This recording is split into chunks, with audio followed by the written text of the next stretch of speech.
रागादि रोगान सततानुसक्तान शेष काय प्रसूतान शेषान उत्सुक्य मोह रतिदान जगानाम यो पूर्व वैद्य नमस्तस्तु तस्मै। नमस्कार मित्रों, मैं वैद्य राजदीप पाढ़ेर नागरादी चिकित्सक समूह वती आप सबका स्वागत करता हूं। और आज हम बात करेंगे स्वाइथु चिकित्सित के बारे में। तो जैसा कि हमने लास्ट हमारा जो सेशन था उसमें हमने देखा था, उसी को हम थोड़ा 5 मिनट के अंदर रिवाइज करके हम जो सामान्य चिकित्सा उपचार है वातज पित्तज और कफज स्वाइथु के, उसके अंदर हम प्रवेश करेंगे। जैसे कि संहिता के अंतर्गत शोथ स्वाइथु 2 प्रकार के स्पष्ट विभाजन है। सूत्रस्थान पूर्ण रूप से शोथ अधिकार के अंतर्गत आता है और जो चिकित्सित स्थान है उसी में यह शोथ का समुचित स्वरूप स्वाइथु के स्वरूप में वर्णित किया गया। यानी कि जो सूत्र स्थान का शोथ है वो पूर्ण रूप से दोष आश्रित स्थिति का वर्णन है, यानी कि दोष की रचनात्मक विकृति से उत्पन्न होने वाली प्रकृति को शोथ स्वरूप में निरूपण किया गया।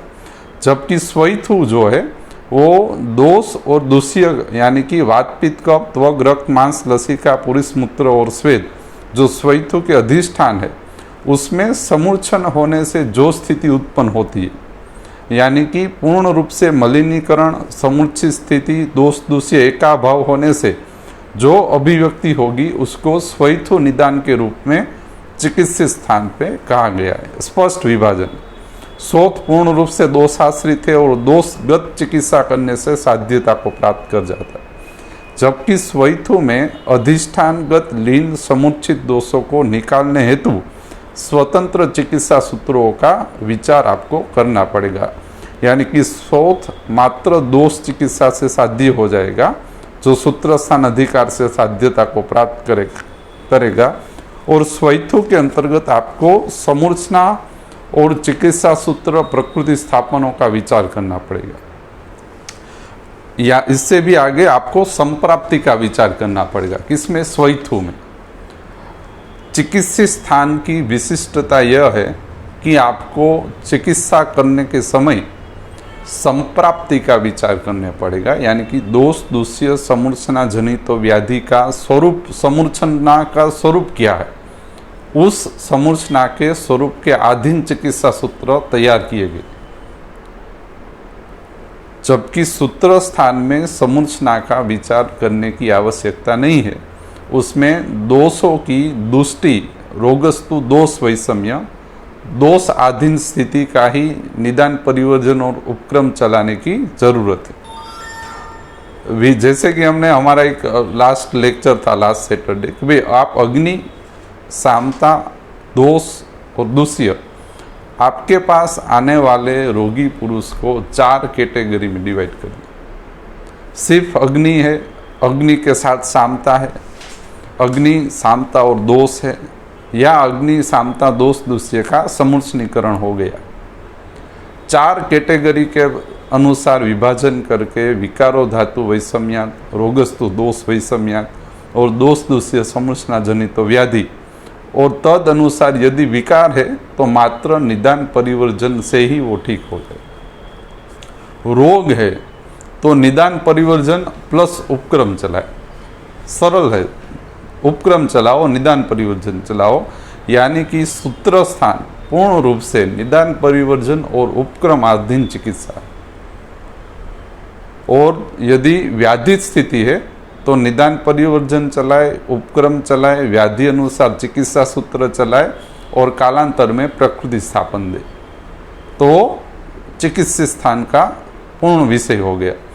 तो यदि आप शांति से अभ्यास करो तो पूर्ण संहिता विकार रोग और व्याधि अनुसार ही व्याख्यायित की गई, बराबर। और हमारा जो सूत्र स्थान के चतुष्क औसत शोषण निर्देश कल्पना रोग योजना अनपान और द्रय उसी तरह से विभाजित हो जाते हैं, बराबर। तो शोथ है वो पूर्ण रूप से रचनात्मक विकृति है, यानी कि क्रियनशील या क्रियात्मक हानि से उत्पन्न होने वाली विकृतियों का वर्णन है। और जो शोथ और स्वाइथु है वो रचनात्मक हानि यानी कि एनाटॉमिकल डिसफंक्शन या एनाटॉमी बिगड़ने से उत्पन्न होने वाली व्याधि या विकृति है। बराबर। भेद के अंतर्गत वातज, पित्तज, कफज और आगंतुक शोथ, ऐसे 2 प्रकार के स्पष्ट भेद है। उसकी यदि आप देखें तो जो वात पित्त कफ के त्रिशोथीय में 2 स्थान दुष्टि यदि हो जाए, वात पित्त कफ की रचनात्मक विकृति यदि हो जाए तो कौन कौन सी अभिव्यक्ति आएगी, उसके स्पष्ट लिंक दिए गए हैं। जैसे कि उत्साह, उच्छ्वास, निश्वास, चेष्टा, वेग प्रवर्तन, सम्यक गत्वा धातुनाम अक्षराम पाठवेन च, यह 7 से 8 लिंग की विकृति हो जाना, यह वात की रचनात्मक हानि दर्शाती। दर्शनम पक्ति रुष्माक्षु तृष्णा देह मार्दवम प्रभा प्रसादो मेघा च पित्त कर्म विकारजम, यानी कि इतनी कर्म हानि यदि लेकर आ रहा है रोगी, तो शोथ की स्थिति में पित्त की रचनात्मक हानि आप समझे। शोथ के अंतर्गत वात पित्त कफ के स्पष्ट लिंग दिए गए। कफ परीक्षण बताया गया है कि स्नेहोबंध स्थिरत्वम गौरवम वृष्ता बलम क्षमा धृति अलोभश्च कफ कर्म अविकारजम, यानी कि रचनात्मक हानि होने पर इतने 7 से 8 कर्म में हानि उत्पन्न होती। यह कफों की, वात पित्त कफ की रचनात्मक हानियों का परीक्षण बताया गया। बरोबर। अभी शोथ का या तो स्वैथु का हमने सामान्य चिकित्सा और उसके बाद विशेष चिकित्सा, इस तरह से विभाजन है।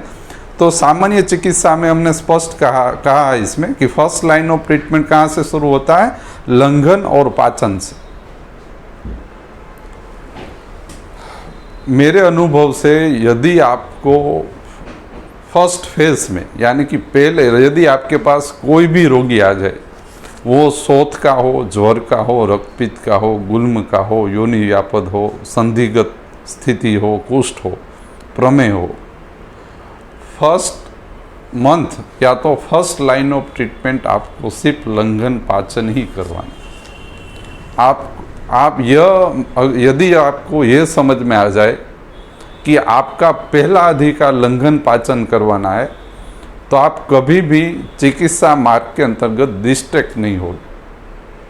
हमें क्या होता है, हम उपक्रम को ओढ़ के आगे निकल जाते हैं। लंघन पाचन को छोड़ के हम अन्नपान और औषध के ऊपर केंद्रित हो जाते हैं। यदि मुझे पता है कि मेरे पास कोई भी गंभीर व्याधि भी क्यों ना आ जाए, कैंसर आ जाए कि XYZ इन्फेक्शियस डिजीज आ जाए, फर्स्ट लाइन ऑफ ट्रीटमेंट सिर्फ लंघन पाचन।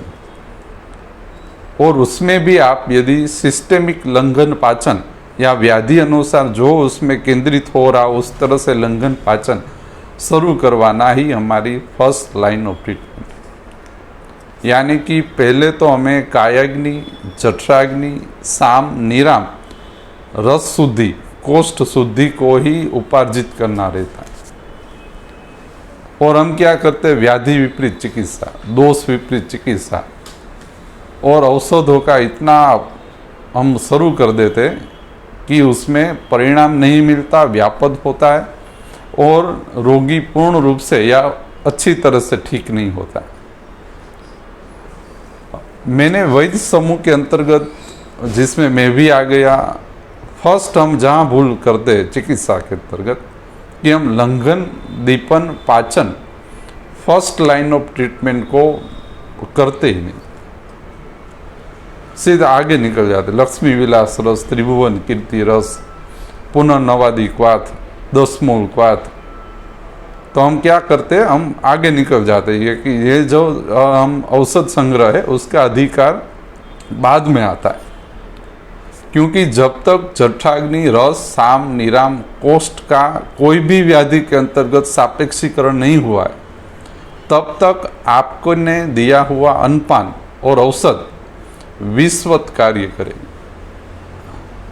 यानी कि कई बार क्या होता है, समूर्छना को हम वेग दे देते हैं, समूर्छना को बढ़ाने का काम ही हम कर देते हैं।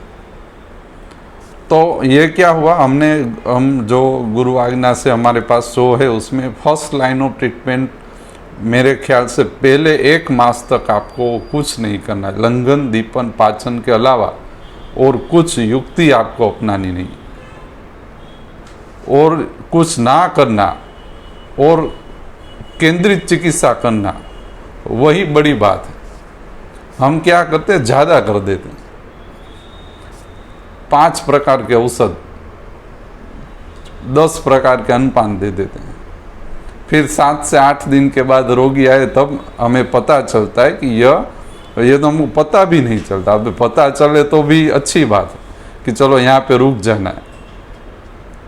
हमारी समस्या ये है कि हमने त्रिभुवन कीर्ति रस दे दिया, 10-15 दिन के बाद यदि रोगी अच्छा नहीं ऐसा कहता है तो भी हमें ये नहीं पता चलता कि उसको क्यों अच्छा नहीं हो रहा। आप समझे? और पूर्ण रूप से ये जो चिकित्सा योजना है, यह जागरूकता का विषय। जितना वैद्य जागरूक होगा उतनी चिकित्सा अच्छी तरह से होगी। जागरूक यानी सापेक्ष अग्नि, सापेक्ष इंद्रिय विषय जितने आपके अच्छे होंगे, आप अच्छा रोगी के विषयों को ग्रहण कर पाओगे या परीक्षण को आप ग्रहण कर पाओगे। आप जागरूक ही नहीं होगे तो आपको कोई भी परीक्षण, चिकित्सा योजना खामी युक्त ही होगी। आपको कुछ दिखता ही नहीं है तो आप क्या करोगे? लेकिन यह आप बात छोड़ दो, सभी वैद्य और विद्यार्थियों के लिए नागरादि चिकित्सक समूह के पास से जो एक सीखने लायक चीज़ है वो मात्र एक यही है कि आपको लंघन, दीपन, पाचन पहले मास सरलता हेतु कह रहा हूँ, 20 दिन से 30 दिन तक सरलता हेतु, जब तक कोष सापेक्ष ना हो तब तक, यानी 20-30 दिन में हो ही जाता। एक ही चीज़ है, लंघन, दीपन, पाचन करवा। हम तो जब गोहिल साहब और सुरानी साहब के पास बरसों से बैठते थे तो उसका जो योग संग्रह था वो और जो अन्नपान था, अब मान लो 200 पेशेंट हो, 500 पेशेंट हो, योग संग्रह और अन्नपान कुछ कुछ ही बदलता था। तो आपको यदि आप साथ में बैठो तो आपको ये लगेगा कि ये लोग क्या कर रहे हैं। सबको मुदगियूस, सबको सुंठी धान्य क्वाथ, सबको अदरक, हल्दी, सिगरू, ये सब क्या हो रहा है। तो आप यदि शांति से विचार करें तो फर्स्ट लाइन ऑफ ट्रीटमेंट यहाँ शुरू हो रहा है और यह सिर्फ लंघन, दीपन, पाचन ही है। आपको संधिगतवात, आमवात, कुष्ठ, प्रमेह, कोई भी यदि एलोपैथी का कोई भी आप रोग संग्रह ले लो तो आपको अभी शुरुआत में कुछ नहीं करना, आपको लंघन, दीपन, पाचन ही करवाना। तो पहले तो वैद्य विद्यार्थी ये जान ले कि फर्स्ट लाइन ऑफ ट्रीटमेंट कोई भी व्याधि में लंघन, दीपन, पाचन है। आप औषध केंद्री और आहार केंद्रीय चिकित्सा शुरुआत में ना करें, नहींतर व्यापात ही होने वाला है। और आहार देने की और औषध देने की चेष्टा जाजी ना करें कि चलो इसको आज से भाखरी चालू करवा दे, खिचड़ी चालू करवा दे, आपको व्यापद हो गए। जब तक उसका उस शरीर के रोगी के शरीर में अधिकार नहीं शुरू होता है तब तक आप अन्नपान और औषध देने की चेष्टा ना करें। कौन से व्याधि प्रत्यनिक जो चिकित्सा स्थान आदि में या आप जहाँ भी पढ़ रहे हो वो पहले तो लंघन, दीपन, पाचन ही करवाए। और हमने तो ये देखा है हृदय से ही काम होता है। मैं तो आपको कहता हूँ आप चिकित्सा स्थान खोल लीजिए, सब व्याधि को पढ़ लीजिए। फर्स्ट लाइन ऑफ ट्रीटमेंट सभी व्याधि का मात्र लंघन, दीपन, पाचन है, कुछ नहीं करवाना है। संक्षिप्त आप चिकित्सा स्थान को छोड़ आप पूरा उसको गोल लीजिए, लंघन, दीपन, पाचन is first line of treatment. और उसमें भी 80% व्याधि में मात्र हरितकी के ही योग है। लंघन, दोषपाचन, दोषानुलोमन और विरेचन हेतु मात्र 80% व्याधि में फर्स्ट लाइन ऑफ ट्रीटमेंट में हरितकी के ही योग। तो जो प्रजाराम भाई, गढ़ड़ा संप्रदाय, सुरानी साहब, गोहिल साहब जो इतने अच्छे वैद्य के स्वरूप में बाहर निकल के आए, उसका एकमात्र कारण साज संहिता गामी चिकित्सा का अनुवर्तन। और हम क्या करते हैं, हम बुद्धिजीवी लोग हैं, हमारे पास अच्छी बुद्धि है, और ये इससे भी आगे तो विशेष बुद्धि है हमारे पास। और मैं जो 13-14 साल का प्रैक्टिस में सब किया है, हमने त्रिभुवन पुनर्नवा सबसे क्या होता है हमने देख लिया, और क्या करना चाहिए वो 13-14 साल के बाद और गुरु से के पठन के बाद, अभ्यास के बाद यह ख्याल आया कि यही करना है, अभी कुछ ज़रूरत ही नहीं। और दूसरा, जहाँ पे समझ में ना आए, समझने की ज़रूरत भी नहीं, जहाँ पे समझ में ना आए उसमें सिर्फ हरितकी का ही उपयोग करें। आपको जब औसत ढूंढना पड़े कि क्या औसत देना चाहिए, उसमें समझो इसमें हरितकी का ही अधिकार।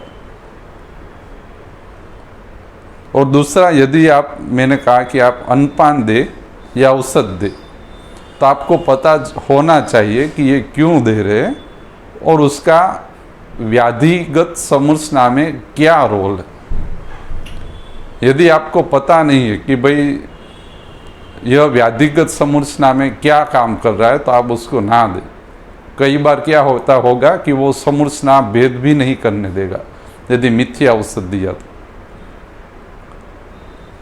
मान लो ज्वर की संप्राप्ति में समूर्छन भेद हेतु निश्चित हम मान लो इंद्रियवादी यूज करें, वो अलग बात है, लेकिन आपने उससे एक प्रत्यनिक औसत दे दिया जो समूर्छन भेद के लिए समर्थ नहीं है, तो वो समूर्छना को तोड़ने नहीं देगा, तो कई बार ज्वर का वेग बढ़ता जाएगा।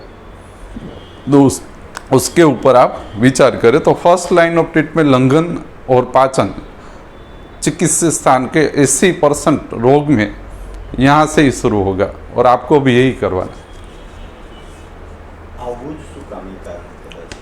लंघन पाचन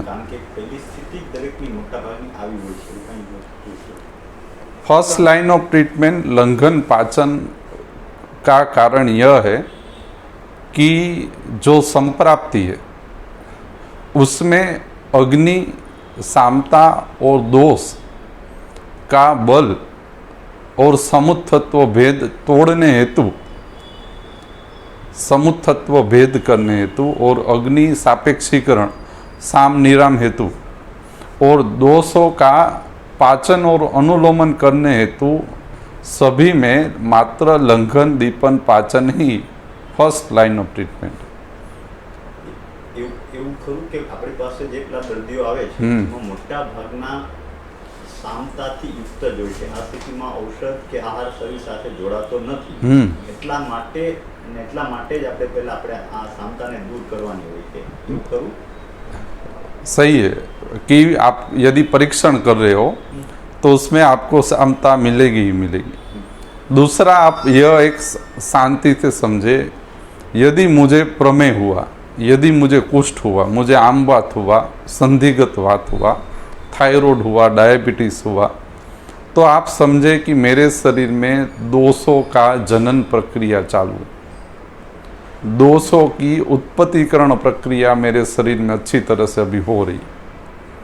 तो यदि आप दोषों की जनन या उत्पत्तिकरण प्रक्रिया बंद करना चाहते हो, जिसको सरल भाषा में समुत्थत्व भेद कहते, यानी कि पैथोजिनेसिस की जो प्रोसेस है वो शरीर में बन गई है, इसीलिए ये योगी आपके पास यहाँ पे बैठा है। और उसमें यदि आप परीक्षण में आपको यदि ये बंद करना चाहते हो परीक्षण के अंतर्गत, तो आपको एकमात्र रास्ता है यह समुत्थत्व भेद का, वो है लंघन और दीपन पाचन। उत्पत्तिकरण प्रक्रिया बंद करने का एक ही रास्ता है। जब तक उत्पत्तिकरण यानी कि पैथोजिनेसिस शुरू है, तब तक आप उस पैथोलॉजी को तोड़ नहीं सकोगे। पहले तो क्या करना है, बनना ही बंद हो जाना चाहिए।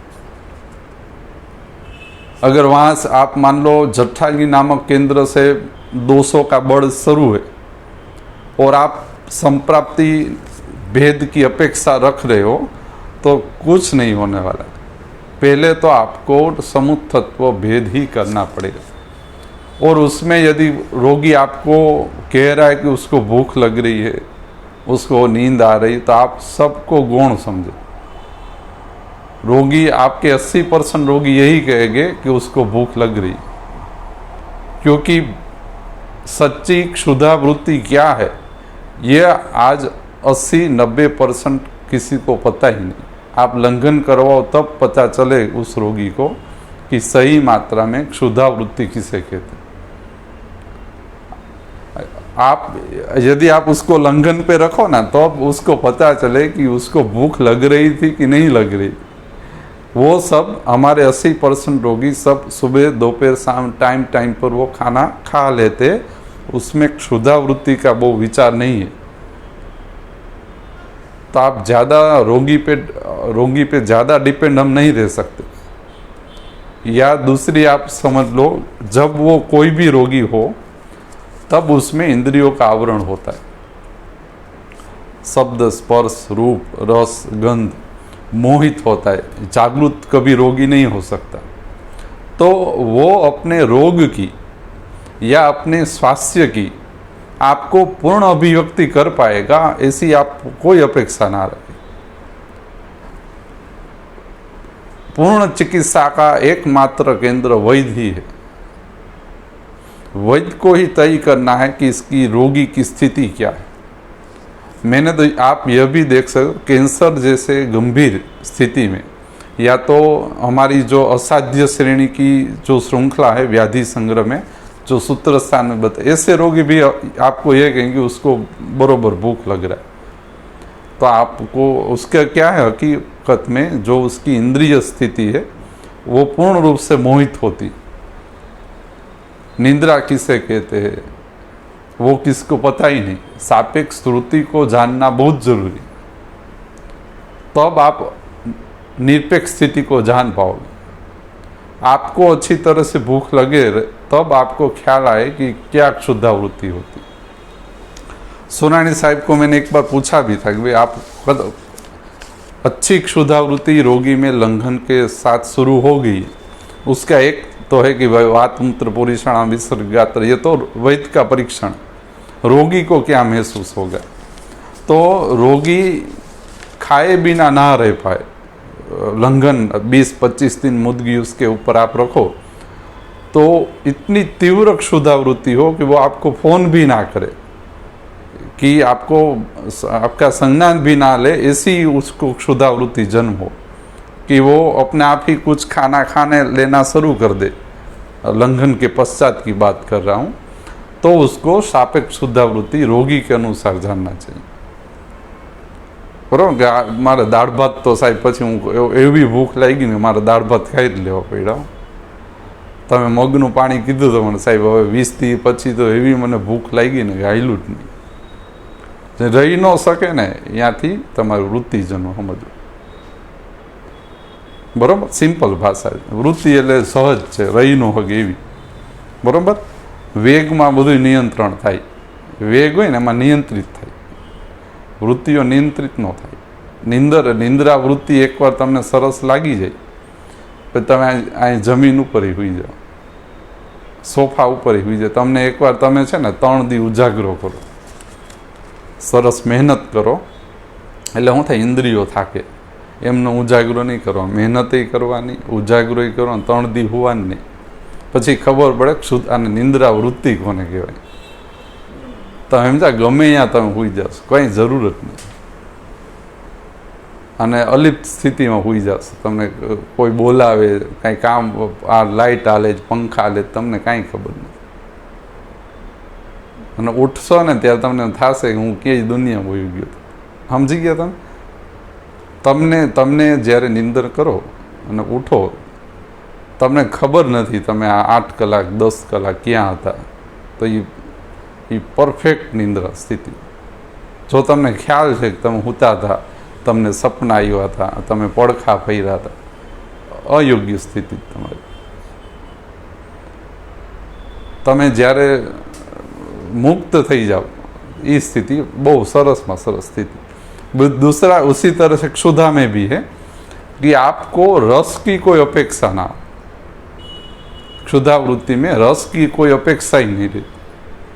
फिर उसको आप दाળ ભાત મગ ભાત આપો, એકલા મગ આપો, એકલી ભાખરી આપો, રોટલો ને ડુંગળી આપો, રોટલો ને લસણ આપો, રસ આપોઆપ અંદરથી ઉત્પન્ન થશે। 36 પ્રકારના ભોજનની ક્ષુધાવૃત્તિને કોઈ અપેક્ષા નથી, બરોબર ને? અને પાછો એમાંથી રસ ઉત્પન્ન થાય, ખાલી રોટલો ખાઓ તો એમાંથી પાછા સડરસ ઉત્પન્ન થાય, પાછું એ તમારા શરીરને પૂરું પોષણ આપે. અને ઘણીવાર 36 ભોજન ખાઓ, ક્ષુધાવૃત્તિ ન હોય તો એમાં પાછો રસ ન ઉત્પન્ન થાય અને પાછું શરીરને પોષણ ન આપે. તો સમજે, આ એક તમે સરસ અભ્યાસ કરશો તો ખ્યાલ આવશે. સડરસ લ્યો, સરસ વાત છે, નકર શરીર ઉત્પન્ન કરશે. સારી વૃત્તિ હશે तो आप उसका एक मैं आपको उदाहरण दूँ, कई आप योगियों को देखोगे मात्र दूध है, चाय है, कि मात्र सिर्फ रोटी खा रहे और अच्छी तरह उसका रिपोर्ट भी नॉर्मल आ रहा है, और हम 36 भोजन कर रहे और हमारे में सब कमी आ रही, बराबर? तो आप थोड़ा इसमें विचार करिए. यानी लंघन दीपन पाचन करवाना चाहिए. फिर शोधन रूप लंघन शिरो विरेचन वो सब लास्ट लेक्चर में अच्छी तरह से कहा हुआ है, तो आप उसमें देख लीजिएगा. अभी क्या है, अभी हम सामान्य स्थिति में क्या करना चाहिए उसका हम देख लेते हैं कि भाई वातज पित्तज और कफज जो स्वैथु है उसमें लंघन दीपन पाचन और के पश्चात लीन दोष पाचन हेतु एक सामान्य कसाई संग्रह बताया गया है कि सूंठी, हरड़े, देवदारू और साटोड़ी का उपयोग करें. सूंठी, हरड़े, पुनर्नवा और साटोड़ी 2 ऐसे योग संग्रह बताए गए हैं जो तीनों शोथग्न स्थिति में उपयोग करे, तीनों की शोथग्न स्थिति हेतु उपयोग करे. तो यह सूंठी, हरड़े, पुनर्नवा, देवदारू या पुनर्नवा, इसका दोनों में से कोई भी आप उपयोग करें, ऐसा संहिता में स्पष्ट लिखा है. तो यह लीन दोष पाचन हेतु बताए गए 2 योग संग्रह है जो वातज, पित्तज और कफज स्वैथु में उपयोग होते हैं. उसमें भी जो सूंठी, हरड़े, देवदारू और साटोड़ी है, यह क्या करेंगे, दोष प्रधान लिंग संग्रह को शोथ में पूर्ण रूप से विरामता को प्राप्त कर देंगे. यानी कि समुत्थत्व का दोष प्राणन उदकवाही स्रोतस जो है उसमें जो दोष उत्पत्तिकरण प्रक्रिया और जो प्राणन उदक में रहे लीन दोष है उसको निकालने का काम सूंठी, हरड़े, देवदारू और साटोड़ी करेगी. यानी कि जो आप शोथ की जो संप्राप्ति है उसमें वात, पित्त, बाह्य शिरा प्राप्त वात, पित्त, कफ संश्रुष्ट और आवृत वात की स्थिति में यह जो वात, पित्त, कफ संश्रुष्ट है उसको निकालने का काम सूंठी, हरड़े, देवदारू और साटोड़ी करेंगे. तो इसका आपको कसाई देना चाहिए, तीनों शोथ में देना चाहिए. यह दोष लिंग समुदाय को नाश करेगी. जैसे कि मैं आपको कहूँ कि भाई वातिक शोथ हो, उसमें वातिक वेदना जो भी हो, स्त्रंस, भ्रंश, व्यास, वर्द, अवमर्द, कंप, चल, तोद, ये वातिक लिंग संग्रह है, उसको निकालने का काम यह देवदारू कर देगी. पाचन है यह. दूसरा योग बताया है सूंठी, हरड़े, पुनर्नवा और साटोड़ी. तो यह जो पुनर्नवा है इसका उपयोग स्थान दृष्टि में आपको करना चाहिए. दोष संग्रह लीन पाचन हो जाने के बाद स्थान दृष्टिगत दोष का पाचन हेतु और उत्सेद स्थिति को सापेक्षीकरण हेतु आपको पुनर्नवा का उपयोग करना चाहिए. सूंठी, हरड़े, पुनर्नवा और साटोड़ी दोष स्थानगत पाचन हेतु निर्देश दिया गया है. उसमें समुत्थत्व और दोष लिंग समुदाय का अच्छी तरह से निर्मूलन होगा. यह उत्सेद और स्थान दृष्टि के अंतर्गत आपको पुनर्नवा का उपयोग करना चाहिए. यानी उत्सेद प्रधान और रचना प्रधान जो भी लिंग संग्रह है उसका पाचन हेतु आपको पुनर्नवा का उपयोग करना चाहिए. दूसरा पुनर्नवा लंघन दीपन पाचन और उसमें भी श्रेष्ठ रूप से वातग्न. तो यह क्या करेंगे, आपकी जो शोथ की संप्राप्ति है उसमें जो सेकंड फेज है कि वात, पित्त, कफ आवृतवात, बद्धमार्गत्वात, उच्छेदवत विसर्पति, यानी कि वातपित्त कफ का आपने देवदारू, शुंठी, हरडे द्वारा अच्छी तरह से पाचन और अनुलोमन करने के बाद यह जो बद्ध मार्ग वाला वात था, उस वात का पाचन और निर्मूलन हेतु, यानी कि ये जैसा ही आप यह वात का पाचन होगा, आपकी उच्छेद नामक स्वैथु की स्थिति यहाँ पूर्ण रूप से पाचित होना शुरू हो जाएगी। यह शुद्ध रूप से वात पाचन हेतु ही कहा गया। त्रिदोष के लिए देवदारू और वात के लिए पुनर्नवा का उल्लेख है। तो मेरे ख्याल से आपको क्रम अनुसार देना चाहिए, पहले देवदारू दे, बाद में पुनर्नवा का उपयोग करें। लेकिन आपने लंघन, दीपन, पाचन और इसमें जो वमन, विरेचन, योग संग्रह आगे बताया गया, उसमें यदि आपने अच्छी तरह से दोषों को निकाल दिया और दोष लिंग समुदाय नहीं मिल रहे आपको, यदि है तो थोड़े ही है तो देवदारू दीजिए, वरना आप पुनर्नवा का योग सीधा शुरू कर सकते हैं। यह वात स्थान में वात, पाचन और विघात हेतु, समूर्छना विघात हेतु खूब अच्छी तरह से काम करेगा। तो सूंठ, हरडे, पुनर्नवा, साटोड़ी वात दोष स्थान या वात पाचन हेतु बताया गया है, और वो दोष पाचन, त्रिदोष पाचन हेतु बताया गया। वातज, पित्त, कफत, स्वैतु में यह गौ दुग्ध के साथ उपयोग करना चाहिए, बराबर। दूसरा, इसमें वातज स्वैत में बताया गया है कि तीव्र चूर्णवत विरेचन दे। तीव्र चूर्ण से दोष पाचन, यानी कि यह आप पाचन प्रक्रिया करवा रहे हो, उसके पश्चात लीन दोषों को निकाल के कोष्ठ मार्ग से ऊर्ध्वोदय मार्ग से निकालने के हेतु लंघन, दीपन, पाचन के पश्चात लीन दोष पाचन और उस समुच्चन के भेद हेतु तीव्र चूर्ण को गोदुग्ध और गौमूत्र के साथ उपयोग करना चाहिए।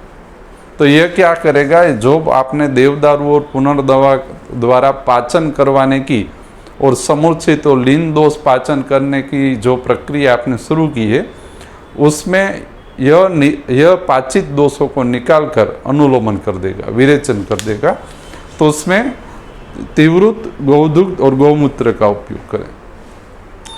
हमारे अभ्यास अनुसार गौदुग्ध जो है वो पूर्ण रूप से अन्न कल्पना के अंतर्गत आता है, अन्नपान कल्पना में, और वो कोष्ठ पूर्वक कार्य करेगा अपने अधिष्ठानों में, यानी कि स्वैथु के अधिष्ठानों में कोष्ठ पूर्वक समुत्तत्व भेद कर देगा। और जो गौमूत्र है वो शाखा मर्मास्थि संधि शुद्धिकरण का काम करने हेतु गौमूत्र का आपको उपयोग करना चाहिए।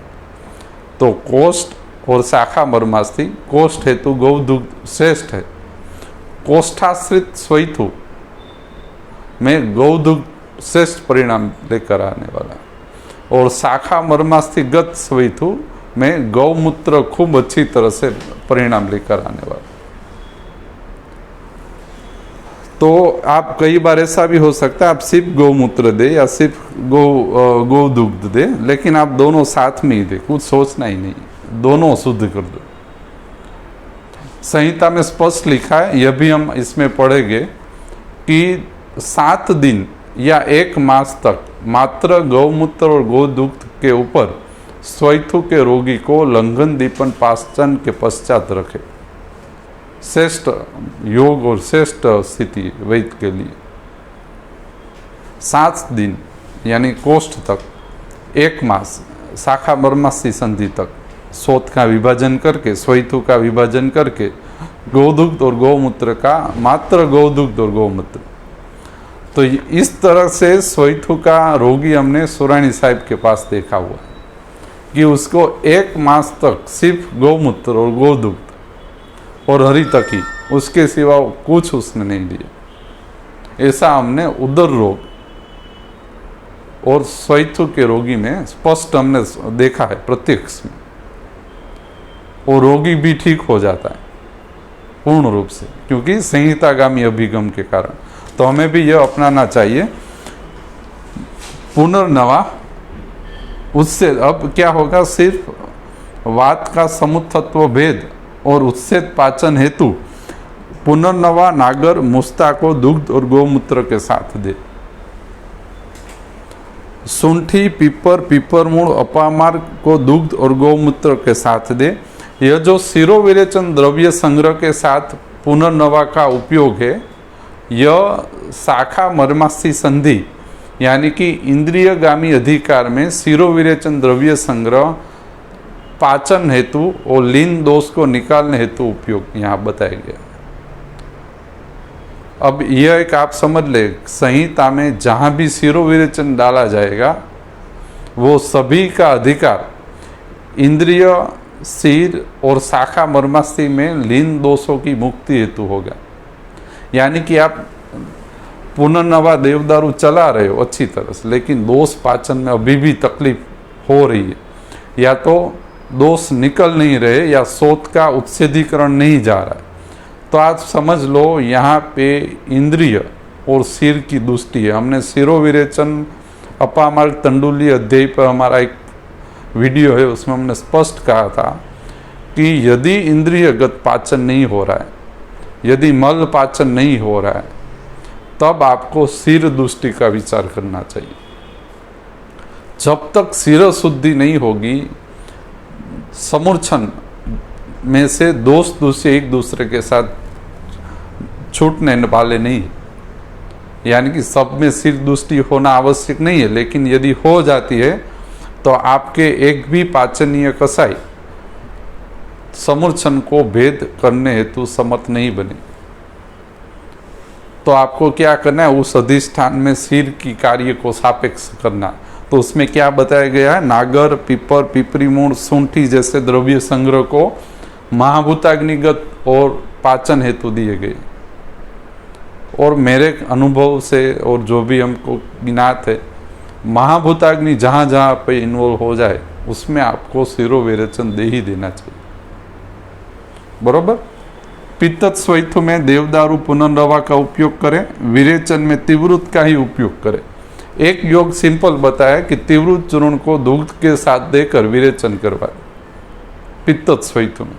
दूसरा बताया कि तिवृत चूर्ण को गिलोय के साथ देकर विरेचन करवाए। गिलोय के साथ दोगे तो वात पित्त दोनों का विरेचन होगा। एकला तिवृत गोदूत के साथ दोगे तो वो श्रेष्ठ पित्त विरेचन है। गिलोय वात पित्त दोनों का विरेचन करवाएगी। तो उत्सेद के ऊपर और वात दुष्टि यदि आपको ज्ञात होती है पित्तत स्वैथु में, तब आप गिलोय इसके अंदर डाल दो। जैसे वात शोणित चिकित्सा में हम यूज करते हैं ना, वात शोणित में गिलोय का हम उपयोग करते हैं ना, बरोबर। गड़ो, एरण तेल और दूध त्रण द्रव्य हो। तो यह स्वैथु का योग। महाभूताग्निगत पित्तत स्वैथु में विरेचन बताया गया है कि तिवृत चूर्ण को मरीच के साथ उपयोग करें। पित्तत शोथ में तिवृत चूर्ण को मरीच, सगंध, गौमूत्र, गौदूत सब में कॉमन है। तिवृत चूर्ण को मरीच, सगंध, गौमूत्र, गौदूत के साथ दे, बराबर। महाभूताग्निगत विरेचनों द्वारा में शिरोविरेचन ऐड करे और शिरोविरेचन द्रव्य संग्रह अपामार्ग तंडुलीय पे विशेष फोकस करे महाभूताग्निगत अधिकारों। सूंठी, अरडे, पुनर्नवा देवदारू विरेचन में क्या करे, कफत स्वैथु में गौमूत्र को हरितकी क्वाथ के साथ गौमूत्र का उपयोग करे। हाँ सिंपल, हम गौमूत्र हरितकी जो दे रहे वो कफत स्वैथु अधिकार में है। और यदि आप इसका डिटेल अभ्यास करो तो यह दोष और वात समुत्थान और दोष संग्रह सबको तोड़ देने को समर्थ है। तो क्या विरेचन बताया, गौमूत्र को हरितकी क्वाथ के साथ दे।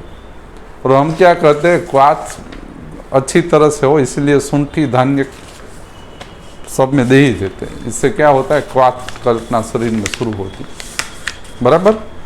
तिवृत चूर्ण को कड़ू के साथ दे तो यह क्या होगा, आग्नेय, रक्त और वर्गीय धातु में पाचन करके कफ दोष का अनुलोमन करेगी। तिवृत चूर्ण को लोह भस्म और गौमूत्र के साथ दे।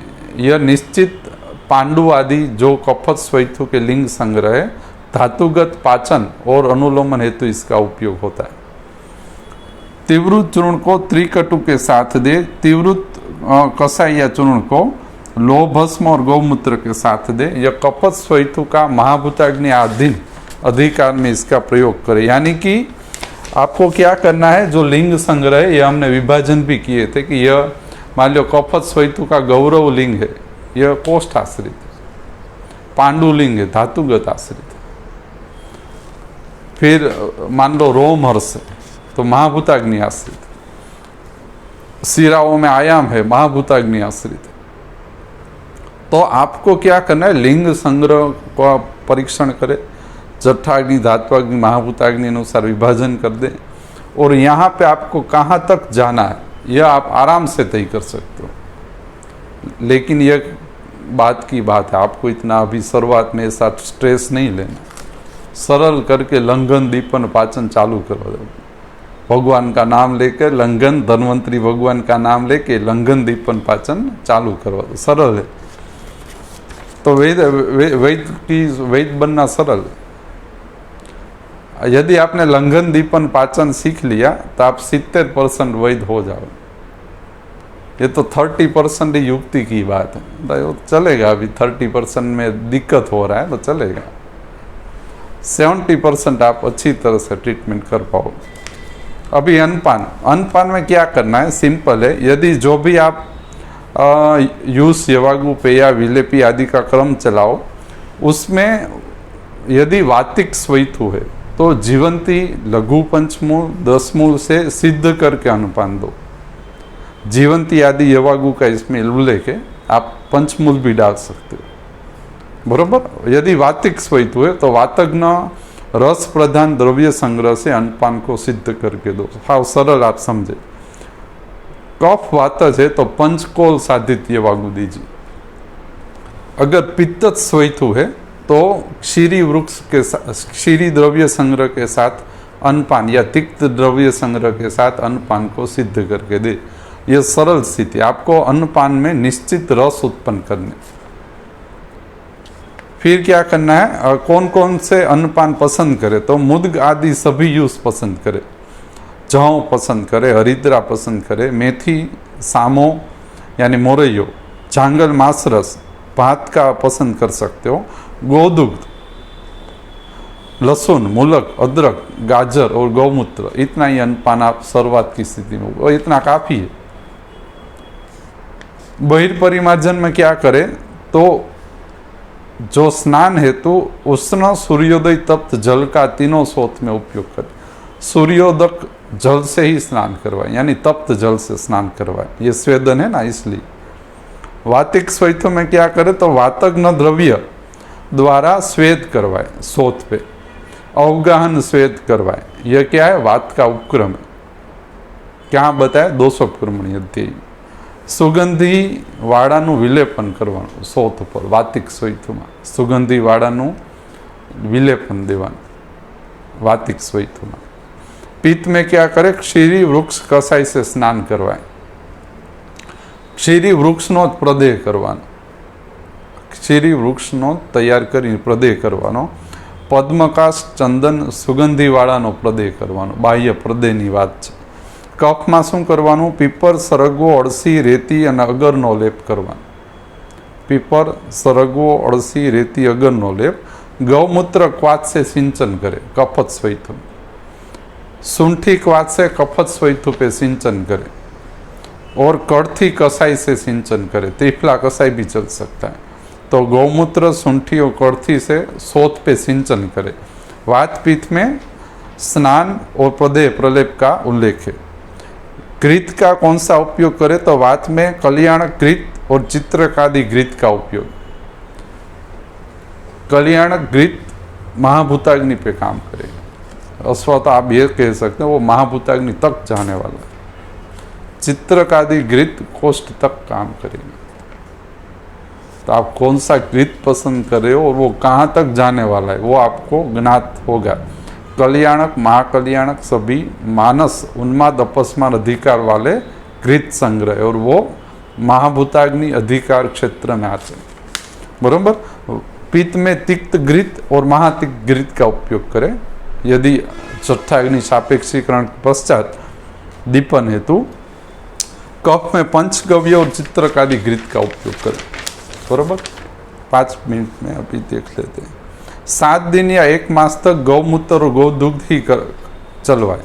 एक उत्सेद पाचन हेतु कषाय दिया हुआ है। रासना, अरडूसी, त्रिफला, विडंग, नीम, सूंठी, चित्रक, साटोडी, तुलसी, सरगवो और गौमूत्र का शोथ पे सिंचन और मर्दन करें। विबंध के यदि आपके स्वैथु के रोगी को विबंध हो रहा है तो एरंड तेल और दूध का पान करवाए खाने से पहले। बरोबर, ये अन्नपान संग्रह में यदि विबंध हो रहा है तो विबंध हो हेतु और खाने के बाद अरिष्टों का उपयोग करवाए। तो पहले यदि देते हैं तो कौन सा वात दोष आ रहा है और बाद में कौन सा दोष आ रहा है, ये आपको तय करना है। कसाई देने चाहिए, पाचनीय कसाई। तो पीपर, पिपरी मूળ, सूंठ, गज पीपर, काड़ी पाट और जीरक कसाई दे। करियातु और सूंठी कसाई दे। त्रिफला कसाई, त्रिकटु, जवखार और लौह भस्म का उपयोग करें। यह जो कसाई, यह सब पाचनीय कसाई है। उसके बाद यदि आप कुछ देना चाहे तो यह दे सकते हैं। गुड़ाद्रक योगों का उल्लेख है, गुड़ाद्रक योग दे।